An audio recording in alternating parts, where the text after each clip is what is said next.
Vamos a abrir nuestras Biblias en el libro de Hebreos, en la epístola a los Hebreos, en el capítulo 4, en el versículo 14, y vamos a dar lectura a estos últimos 3 versículos del capítulo 4, versículos 14, 15 y 16.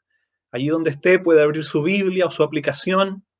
Hebreos capítulo 4, versículo 14 al 16. Daremos lectura de forma reverente a la santa palabra de nuestro Dios. Dice así la palabra del Señor. Por tanto, teniendo un gran sumo sacerdote que traspasó los cielos, Jesús, el Hijo de Dios, retengamos nuestra profesión. Porque no tenemos un sumo sacerdote que no pueda compadecerse de nuestras debilidades, sino uno que fue tentado en todo según nuestra semejanza, pero sin pecado.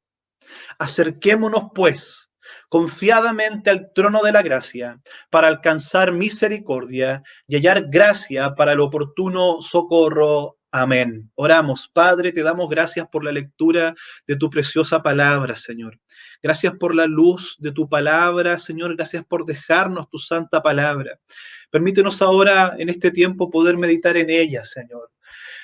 Nosotros no tenemos en nosotros mismos, en nuestro interior, la capacidad o la luz necesaria para poder entender, Señor, tu sagrada escritura. Dice tu palabra que el hombre natural no percibe las cosas que son del Espíritu de Dios, le resultan locura, no las puede entender, porque se han de discernir espiritualmente. Padre, te rogamos la asistencia en esta mañana de tu Santo Espíritu, que en su obra iluminadora pueda, Señor, iluminar nuestras mentes y corazones para poder entender el texto bíblico. El etíope que iba camino por el desierto le dice a Felipe, ¿cómo podré entenderlo si nadie me lo explica?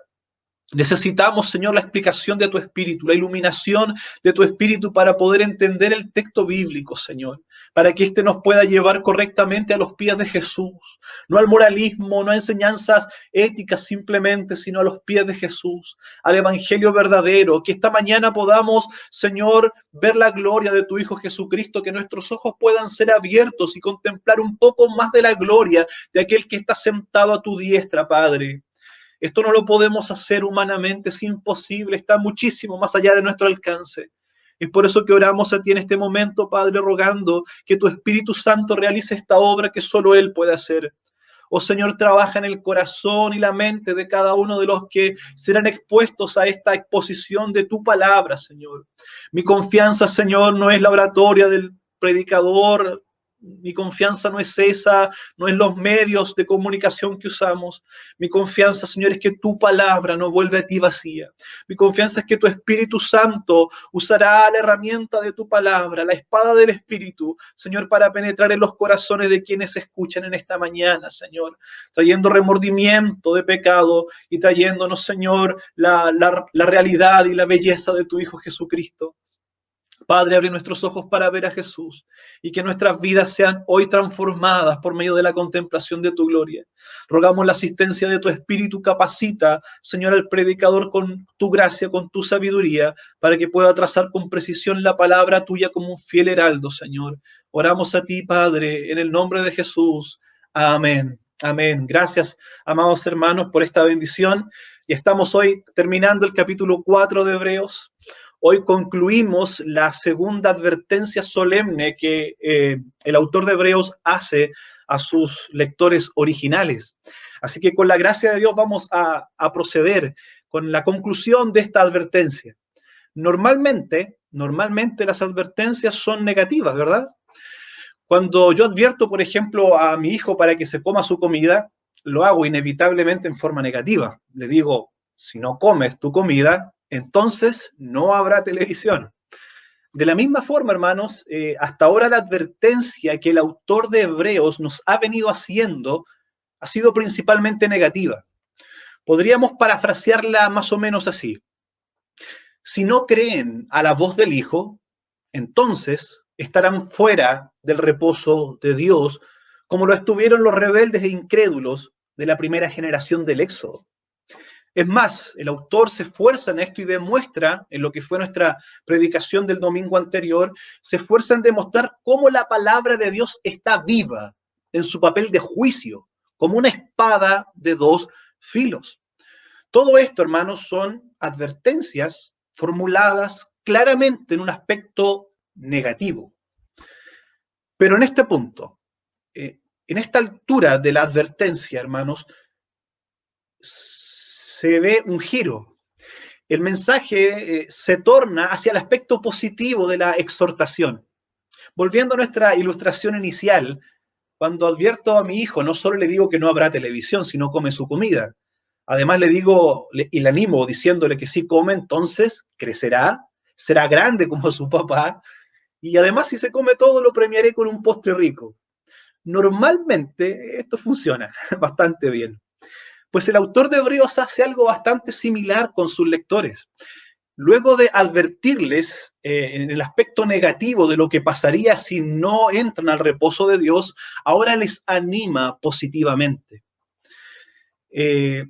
Nosotros, queridos hermanos, no solo creemos en el Santo Evangelio por lo terrible que nos pasaría si no lo aceptamos, sino que también por lo glorioso que nos pasa cuando lo aceptamos. El Evangelio hace muchísimo más que solo sacarnos y rescatarnos del infierno. Nos saca efectivamente del infierno, una realidad.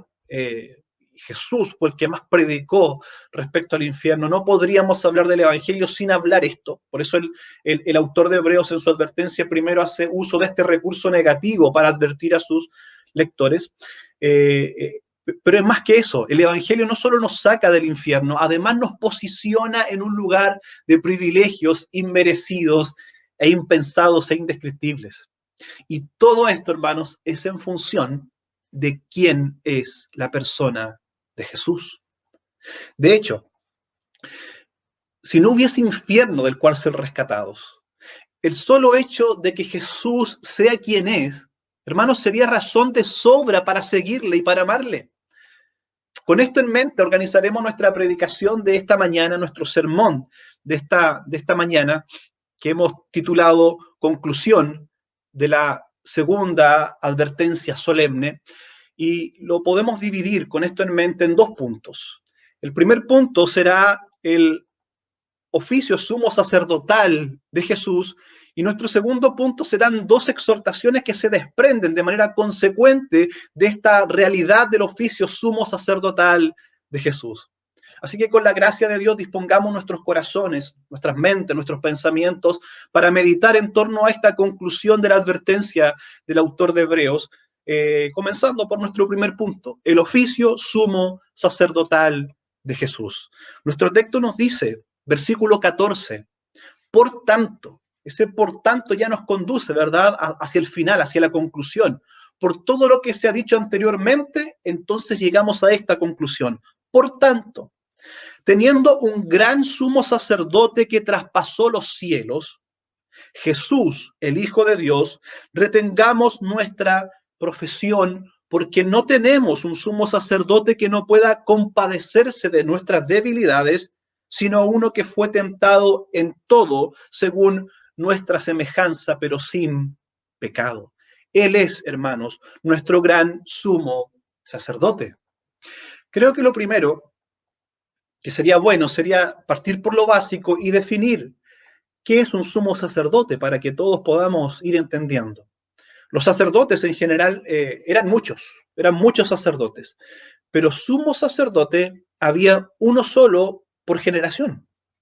Y se iban relevando cada vez que moría el sumo sacerdote anterior, le relevaba entonces otro. Estos sacerdotes, hermanos, pertenecían a una de las tribus de Israel, que era la tribu de Leví. Usted recordará que cuando se repartió la tierra en Israel, la tribu de Leví no tocó nada de tierra, ni un solo pedazo de tierra, puesto que su herencia era Jehová, era Dios y no la tierra.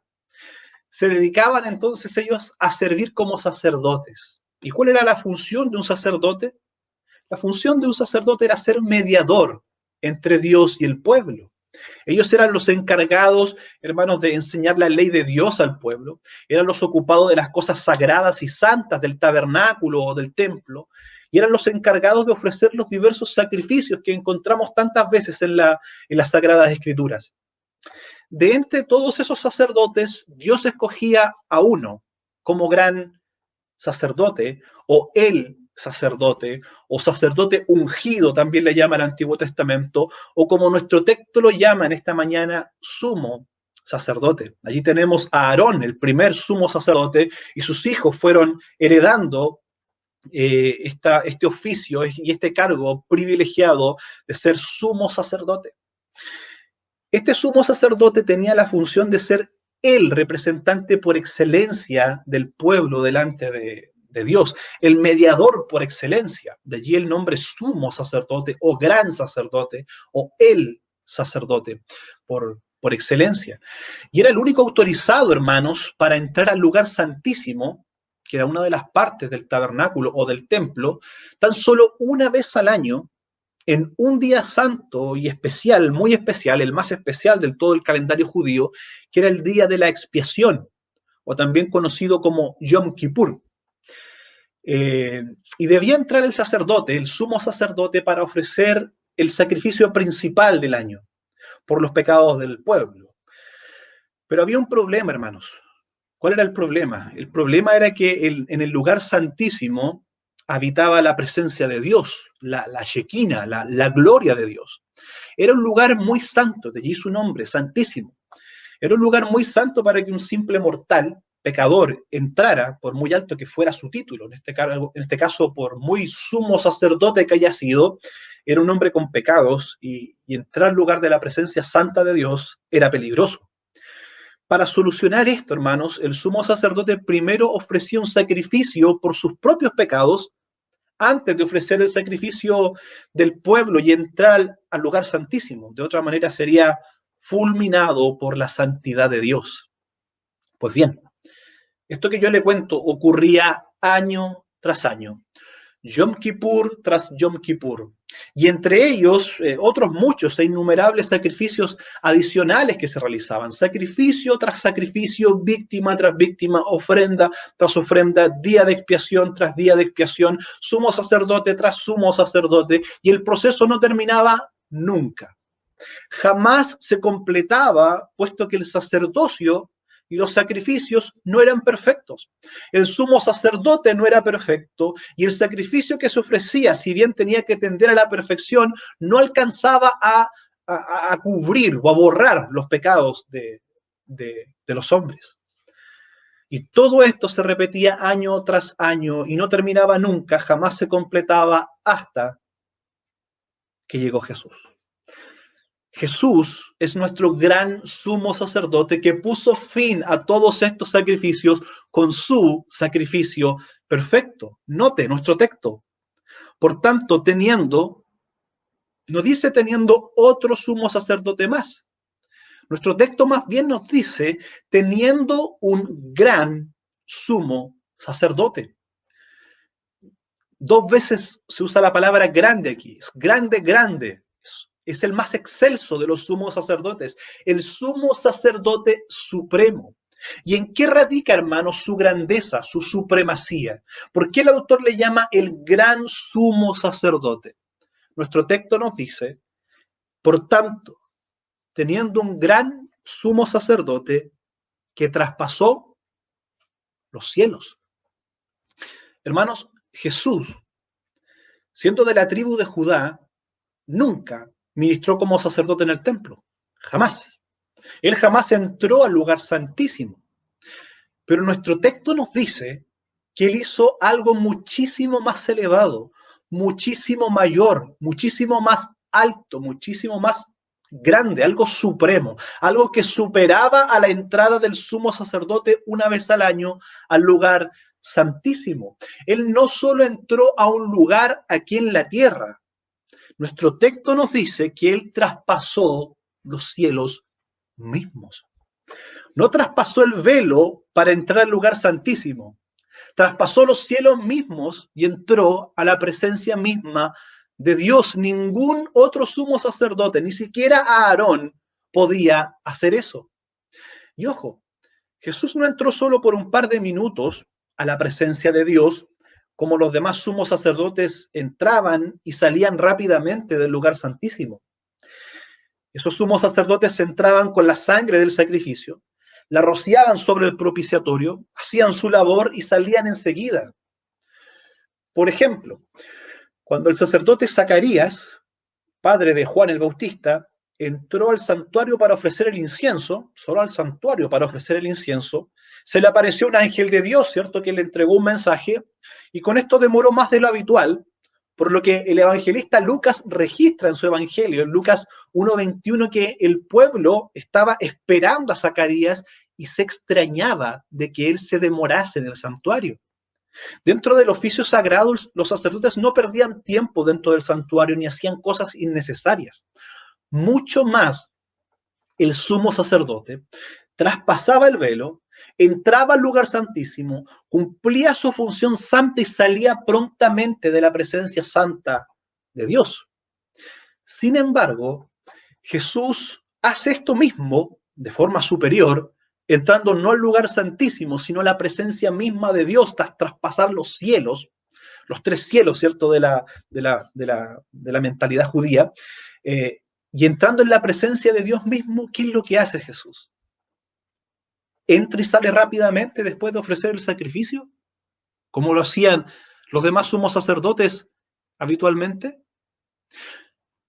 Nuestro Señor Jesucristo, como nos dice Hebreos, capítulo 1, versículo 3, traspasó los cielos y se sentó a la diestra de la majestad en las alturas. Vemos que Jesús, a diferencia de los demás sumos sacerdotes, no entra y sale al tiro temiendo la gloria de Dios, sino que su ofrenda y su sacerdocio es tan perfecto y tan acepto delante de Dios el Padre, que Jesús, entrando a la presencia de Dios, traspasando no el velo, sino los cielos, y entrando no al lugar santísimo, sino la presencia misma de Dios, se sienta a la diestra de la majestad de Dios en las alturas, hecho superior a todos los demás sumos sacerdotes, a todos los ángeles, a todos los profetas, a todo lo creado. De modo, hermanos, que los hermanos hebreos debían entender esto, que tras la muerte, resurrección y ascensión de Jesús, los sumos sacerdotes terrenales ya no eran mediadores, sino más bien barreras que impedían llegar a Dios. Me explico. El único sumo sacerdote eterno y supremo es Jesús, el Hijo de Dios. Recordemos que los sumos sacerdotes, como decíamos, se iban relevando tras la muerte del anterior, pues Jesús resucitó y vive para siempre. Por tanto, Él es nuestro sumo sacerdote eterno. No hay necesidad de que otro lo suplante después, de que otro lo releve. No hay necesidad de otro sumo sacerdote. Cualquier otro que se levante es un fraude, una barrera, no es un verdadero mediador. Por lo tanto, esto anima a los hermanos hebreos a que no vuelvan al judaísmo como estaban siendo tentados, sino que debían aferrarse a la fe, puesto que tenían un sumo sacerdote excelso, supremo, mejor que todos los demás, eterno, irreemplazable. Ese es tu Señor, ese es tu sumo sacerdote. Y nota que el texto dice, por tanto, teniendo. Hay aquí un sentido de propiedad.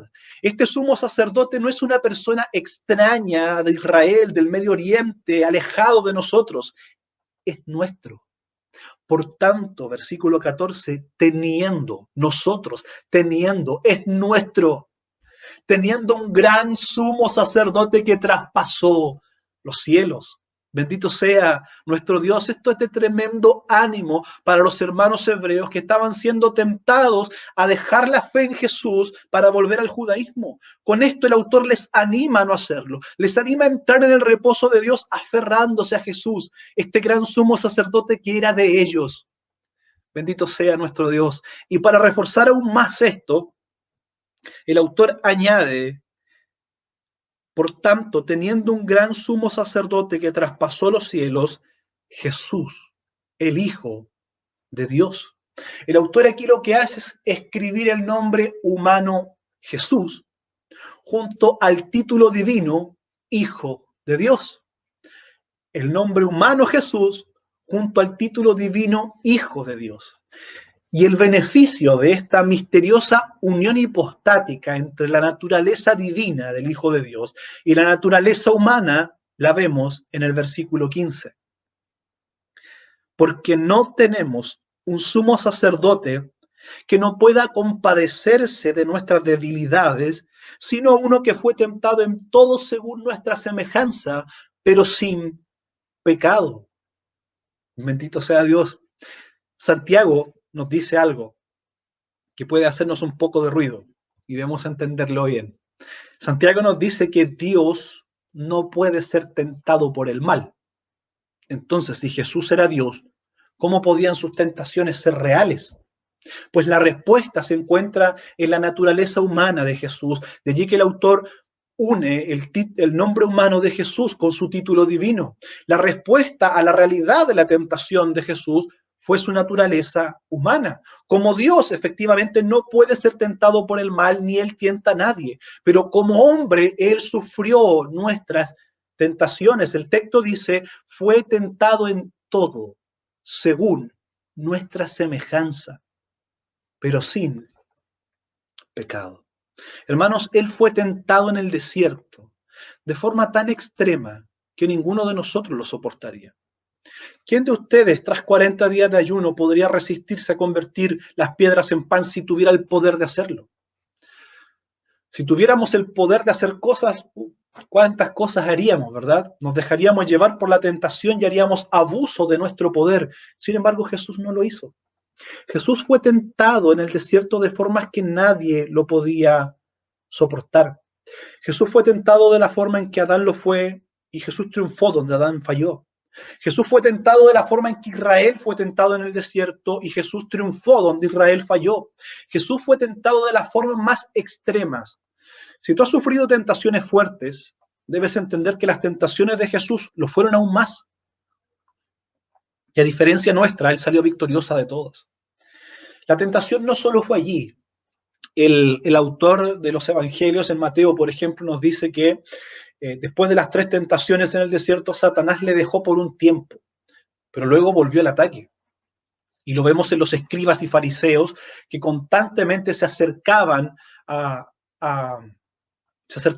Jesús para tentarle, para provocarle. Usted recordará a Pedro mismo. Pedro fue usado por Satanás para tentar a Jesús a no ir a la cruz. Le dijo, Señor, ten compasión de ti mismo. Y Jesús le responde, apártate de mí, Satanás, porque me eres tropiezo, porque no pones la mirada en las cosas de Dios, sino en la de los hombres. En el Getsemaní, Jesús sudó gotas como de sangre en su lucha previa a aceptar beber la copa del Padre. Él experimentó, hermanos, dice el texto, nuestras debilidades. La palabra debilidad allí es un término bastante general que incluye toda la debilidad propia de la naturaleza humana. De manera que Jesús sintió hambre, Jesús sintió sed, experimentó frío, experimentó calor, experimentó también cansancio como tú lo experimentas, desilusiones como tú las has sufrido, traiciones, injusticias, el abandono de sus propios discípulos, la negación de Pedro, etc. Jesús sufrió todas estas cosas que tú has sufrido, todas estas debilidades que la raza humana sufre, Jesús las vivió en carne propia. Y todo esto lo vivió y lo sufrió sin pecado. Muchas veces, hermanos, nos excusamos en las circunstancias. Es que pequé porque estaba muy cansado. Es que esta persona me desilusionó, esta persona me traicionó, sufrí esta injusticia y nos dejamos llevar y dominar por las circunstancias. Jesús sufrió todo eso y lo hizo de forma impecable. Solo Él puede hacerlo de esa forma. A diferencia, hermanos, de los demás sumos sacerdotes, que debían primero ofrecer sacrificio por sus propios pecados, porque al sufrir estas debilidades lo hacían pecando. Jesús no tenía necesidad de ofrecer primero un sacrificio por sí mismo, puesto que él era impecable. Fue acusado muchas veces de pecado, pero Jesús le respondió a sus acusadores, ¿quién de vosotros me demuestra el pecado? Me redarguye de pecado. Y callaban, porque no había pecado en Jesús, no había engaño en su boca. Jesús vivió todo esto que nosotros vivimos de manera, hermanos, que Él puede entendernos. Ese es el punto. Él puede entendernos. A manera de ilustración, cuando alguno de nosotros sufrimos algún problema personal, íntimo, heridas en el corazón, depresión y demás, ¿qué hacemos? Pues buscamos a alguien que pueda entendernos. Conversamos con alguien que haya pasado por lo mismo y nos pueda ayudar. Pues ese alguien, hermanos, es Jesús. Nadie puede entendernos como Jesús. Él vivió todas nuestras debilidades, sufrió las más fuertes tentaciones y Él puede entendernos perfectamente. Él es nuestro supremo sumo sacerdote, compasivo, misericordioso, comprensivo, que sabe por experiencia propia nuestras debilidades y nuestras tentaciones, por lo que puede interceder amorosamente por nosotros ante el Padre. Tal sumo sacerdote tenemos. No solamente es el Hijo de Dios, impecable, distanciado de los hombres, que habita en luz inaccesible, que no toca el pecado, que no experimenta nuestras debilidades, sino que es uno que se humanó, que se hizo carne, que se hizo por un tiempo, siendo mayor que los ángeles, por un tiempo se hizo menor que los ángeles y vivió nuestras debilidades, sufrió nuestras tentaciones. Por lo tanto, tenemos en él un sumo sacerdote compasivo, porque no tenemos un sumo sacerdote, dice el versículo 15, que no pueda compadecerse. Allí la palabra compadecerse es la palabra griega simpatía, es decir, simpatizar con, que quiere decir sufrir junto con. No tenemos a un sumo sacerdote que no sufra junto con nosotros, sino a uno que fue hecho semejante a nosotros, sufrió nuestro frío, nuestro calor, nuestro cansancio, nuestras desilusiones, nuestras tentaciones.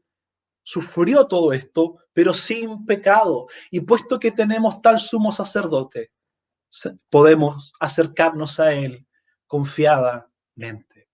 Esta realidad gloriosa, hermanos, esta realidad tremenda de que Jesús es nuestro sumo sacerdote, nuestro mediador delante de Dios, nuestro representante, aquel que intercede por nosotros, aquel que ofreció su sangre en un sacrificio perfecto, único e irrepetible, aquel que está sentado a la diestra del Padre intercediendo por nosotros, aquel que tiene este oficio sumo sacerdotal supremo, eterno y por excelencia. Esta realidad gloriosa nos conduce a nuestro segundo punto.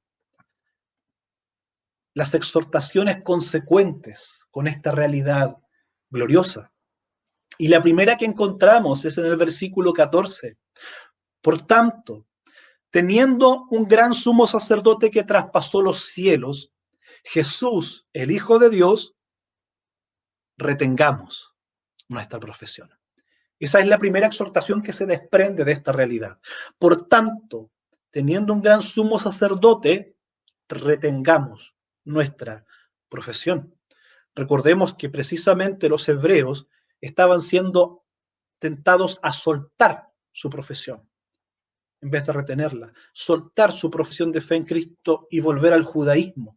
Pero con esta verdad gloriosa, sorprendente, indescriptible, de tener a Jesús como nuestro gran sumo sacerdote, muchísimo superior a los sumos sacerdotes del judaísmo, el autor de Hebreos anima a sus lectores originales a que no abandonen la fe, al contrario, que se aferren a la fe, que retengan su profesión.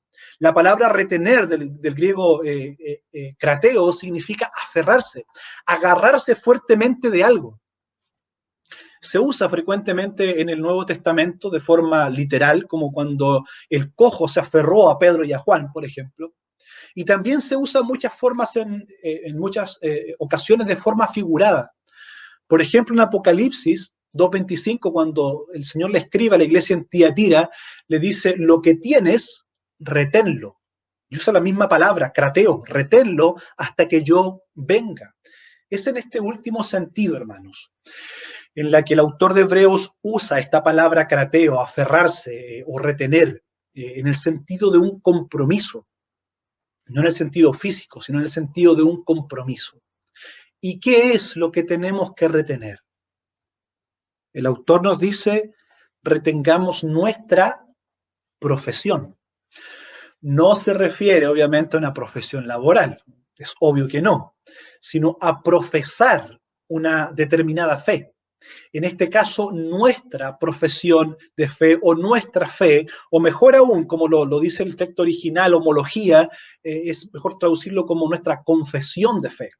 Esta confesión de fe en que Jesús es el Señor, El autor de Hebreos entonces está llamando a sus lectores originales a seguir comprometidos, agarrados, aferrados a Jesús, manteniendo, hermanos, su confesión pública de fe en el Hijo de Dios, pese a la persecución de sus compatriotas judíos, pese a toda la persecución y la presión que hubiera. Estos hermanos hebreos estaban siendo animados por medio de estas palabras a agarrarse de Jesús, a aferrarse de la fe en Jesús, puesto que Él es un sumo sacerdote supremo, glorioso, el más excelso de todos los sumos sacerdotes. ¿Para qué volver al judaísmo teniendo un sumo sacerdote tan grande, tan supremo, tan superior, hecho mayor a todos los demás sumos sacerdotes, incluso Aarón, como lo veremos más adelante?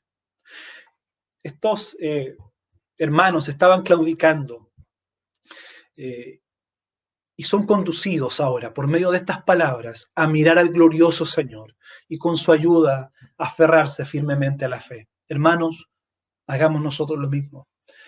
Nosotros actualmente no estamos siendo perseguidos, no somos una iglesia perseguida.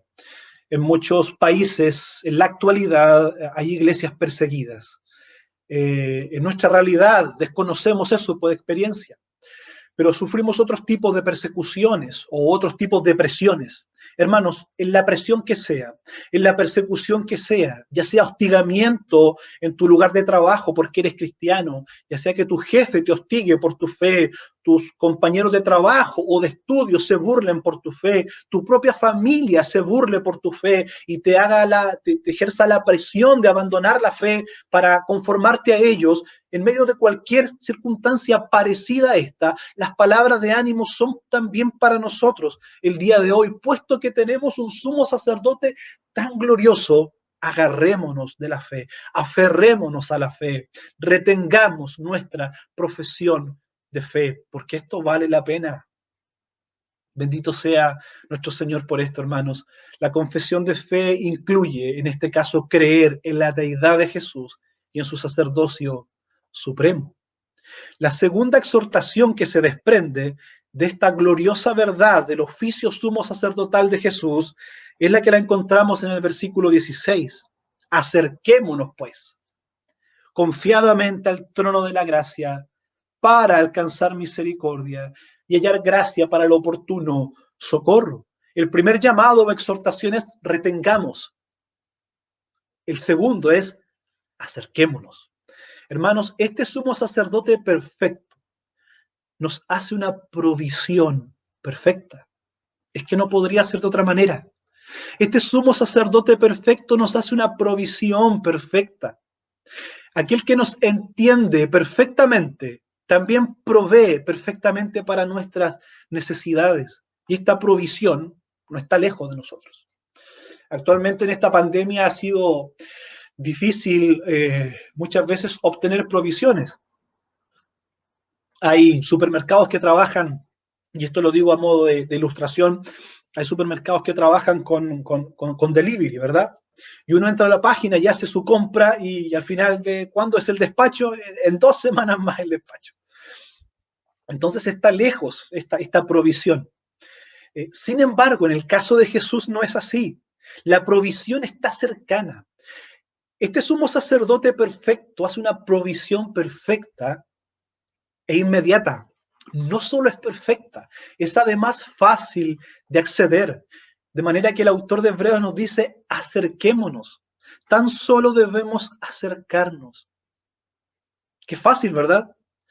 Pues bien, es fácil y a la vez difícil. ¿Por qué difícil? Difícil no porque la provisión no esté. Difícil no porque la oferta no esté. Difícil no porque la provisión no esté hecha. De hecho, está consumada. El sacrificio fue consumado. Está todo hecho. El problema somos nosotros. Resulta que en nuestra naturaleza humana nos cuesta mucho acercarnos. Tan solo medite usted en su vida de oración o de la palabra. Cuán fácil es para nosotros alejarnos de Dios, alejarnos de las cosas santas, alejarnos de las disciplinas espirituales. Y cuán difícil es adoptar hábitos espirituales, cuán difícil es acercarnos a Dios. Por causa del pecado parece que en vez de poder elevarnos hacia el cielo con estas verdades gloriosas, el pecado nos hace gravitar hacia abajo, alejándonos de los cielos, alejándonos de Dios. De manera, hermanos, que se hace necesario esta motivación del autor, de demostrarnos cuán glorioso y precioso es nuestro sumo sacerdote para poder animarnos a elevarnos, a vencer esta gravitación del pecado que nos trata de aferrar a la tierra para poder elevarnos y acercarnos a Dios. No es que Él esté lejos, es que a nosotros nos cuesta acercarnos. Esto nos hace sentir un poco de pena, ¿no? Porque analizamos nuestra vida y es verdad, podríamos estar mucho más cerca de Dios. Él está cerca de nosotros, sin duda, pero nosotros tendemos a alejarnos de Dios. Pero con estas palabras el autor nos anima a acercarnos. Ahora, note lo glorioso de esto, porque nos anima a acercarnos a un lugar muy especial. Nos anima a acercarnos al trono de Dios, donde entró Jesús. Recordemos que estamos hablando del oficio sumo sacerdotal. La única persona que estaba autorizada para acercarse al lugar santísimo era el sumo sacerdote. El resto del pueblo tenía que esperar lejitos de afuera. Y se acercaba tan solo una vez al año. Todo eso, nada más. Sin embargo, ahora el autor nos llama a todos nosotros, a todo el pueblo, a acercarnos al lugar más santo.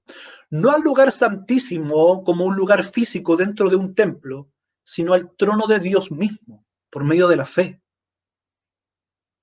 Y todo esto sin ser destruidos por la santidad de Dios. Hermanos, acercarse a un trono de un rey terrenal no es cualquier cosa. Usted no puede llegar y entrar a la presencia de un rey o de un presidente. Usted no puede llegar al despacho Oval o a la Moneda y llegar y entrar a hablar con el presidente, acercarse confiadamente. No se puede. A manera de ilustración, usted recordará la historia de la reina Esther y de cómo Esther arriesgó su propia vida al entrar en la presencia del rey Asuero sin haber sido citada, y eso que era su esposa. Imagínense la fuerza de esta imagen, de esta ilustración. Pues por causa del oficio sumo sacerdotal de Cristo, y este es el punto relevante, cualquier penitente, por pecador que haya sido, sin importar lo pecador y miserable que sea, si viene en una actitud penitente, arrepentida, puede acercarse confiadamente al trono mismo de Dios. Hermanos, cuando Isaías, un hombre muy justo, vio la visión del trono de Dios, exclamó: ¡ay de mí que soy muerto! Eso es lo que produce estar frente al trono de Dios. Los seres celestiales que están frente al trono cubren sus rostros frente al trono. Sin embargo, dado la obra perfecta, gloriosa de nuestro Señor Jesucristo, hoy podemos entrar confiadamente al trono de la gracia. El texto nos dice eso. Acerquémonos confiadamente, es decir, con seguridad, con presencia de ánimo, no con miedo o con terror. Antes el trono de Dios era un trono de ira. Sí, era un trono de ira por causa de nuestro pecado. No podíamos estar ante la presencia de Dios. Isaías exclamó: ¡ay de mí que soy muerto! Porque siendo yo hombre de labios inmundos y habitando en pueblo de labios inmundos, han visto mis ojos al Rey de Gloria, al Rey Jehová de los ejércitos. Eso es lo que ocurre con un mortal pecador cuando es expuesto a la santidad directa de Dios en su trono. Es destruido, es aniquilado por la santidad de Dios. Sin embargo, dado el sacrificio perfecto de nuestro gran sumo sacerdote, su oficio perfecto y glorioso, podemos hacer esto que era impensado para el Antiguo Testamento: acercarnos al trono de Dios mismo y hacerlo con confianza. Y esto es porque nuestro gran sumo sacerdote se ofreció a sí mismo como sacrificio perfecto por el pecado. Llevó él mismo sobre sí el castigo de nuestro pecado, por lo que fue quitado tanto el pecado como la responsabilidad penal de este. Por tanto, el trono de ira se convierte para nosotros, para el creyente, para los creyentes hebreos, se convirtió en un trono de gracia. Aquel juicio del que hablamos el domingo anterior, que puede llenarnos de temor, en este caso nos llena de alivio, puesto que hubo uno que pagó todas nuestras deudas, todo nuestro pecado, cargó con nuestro pecado y con la responsabilidad penal de este. Esta conversión, hermanos, de un trono de ira en un trono de gracia no es un mero perdonazo, no. No es que Dios sea un viejito amoroso que ya voy a perdonarle a esta gente sus pecados porque soy amoroso. No. Esta conversión se debe a que Jesús pagó la deuda. Lo adeudado con Dios lo pagó Jesús con su propia vida. Él se presentó como ofrenda perfecta. Es la impecabilidad de Jesús, de la que nos habla el versículo 15. Es la impecabilidad de Jesús nuestra única esperanza ante el juicio de Dios. Jesús es el único hombre impecable capaz de sobrevivir ante el Dios Santo, de estar ante el trono de Dios sin tener que exclamar, ¡ay de mí! Es por tanto, hermanos, nuestro perfecto representante, nuestro gran sumo sacerdote. Podemos refugiarnos en él, vestirnos de su justicia, de su perfección, beneficiarnos del pago que él realizó por nosotros. Por tanto, acerquémonos confiadamente al trono de la gracia, pues ninguna condenación hay para los que están en Cristo Jesús. Hermanos, así que en tus tristezas, en tus pruebas, puedes venir al Padre con confianza por medio de Jesús. Él entiende tus pruebas, Él entiende tus debilidades porque las vivió en carne propia. Así que tus tristezas y tus pruebas no te alejen de Dios, al contrario, deben acercarte a Dios y puedes venir ante el Padre con confianza por medio de Jesús para contarle tus penas, tus cuitas, tus angustias, tus tristezas, tus persecuciones, tus sufrimientos, tus debilidades. Otras veces tendrás que venir con pecados graves en tu vida. Y estos pecados, hermanos, no deben alejarte del trono de Dios como si este trono fuera un trono de ira, del cual hay que huir, arrancar. Más bien tu pecado, por grave que sea, debe acercarte al trono de Dios, puesto que es un trono de gracia. Juan dice, si alguno hubiere pecado, abogado tenemos para con el Padre, a Jesucristo, el justo. Él es la propiciación por nuestros pecados, y no solo por los nuestros, sino por los de todo el mundo. Tal sumo sacerdote tenemos, porque no tenemos, versículo 15, un sumo sacerdote que no pueda compadecerse de nuestras debilidades, sino uno que fue tentado en todo según nuestra semejanza, pero sin pecado. Él es nuestro gran sumo sacerdote comprensivo, compasivo e impecable, que puede interceder efectivamente ante el trono de Dios por nosotros. Él es Jesús, el hombre, el Hijo de Dios, el Verbo de Dios encarnado, en quien están unidas perfectamente la naturaleza humana y divina. Él es verdaderamente humano, de manera que puede ser nuestro representante, y es verdaderamente divino, de tal manera que puede estar delante de Dios, a la diestra de Dios, intercediendo por ti y por mí. Tal sumo sacerdote tenemos. De esta manera positiva, hermanos, el autor de Hebreos concluye su segunda advertencia solemne a apresurarnos a entrar al reposo de Dios, porque tenemos este sumo sacerdote glorioso. Y nosotros podemos esta mañana concluir este sermón diciendo que oír y obedecer la voz del Hijo y caminar en comunión con Cristo, con este Cristo vivo, es algo glorioso. Incluso si no hubiera un infierno del cual escapar, es glorioso simplemente por la persona gloriosa de Jesús, por quien Jesús es. Concluimos que tenemos razones de sobra para recibir a Jesucristo, para entrar al reposo de Dios, no solo por miedo a su juicio, sino por amor a su belleza, no solo por temor a su ira, sino por lo cautivador de su gracia, no solo porque Él es el juez supremo, sino porque también es nuestro gran sumo sacerdote, supremo, misericordioso, comprensivo, compasivo. Por tanto, hermanos, Por todo esto, retengamos nuestra profesión de fe, no retrocedamos y acerquémonos confiadamente al trono de la gracia.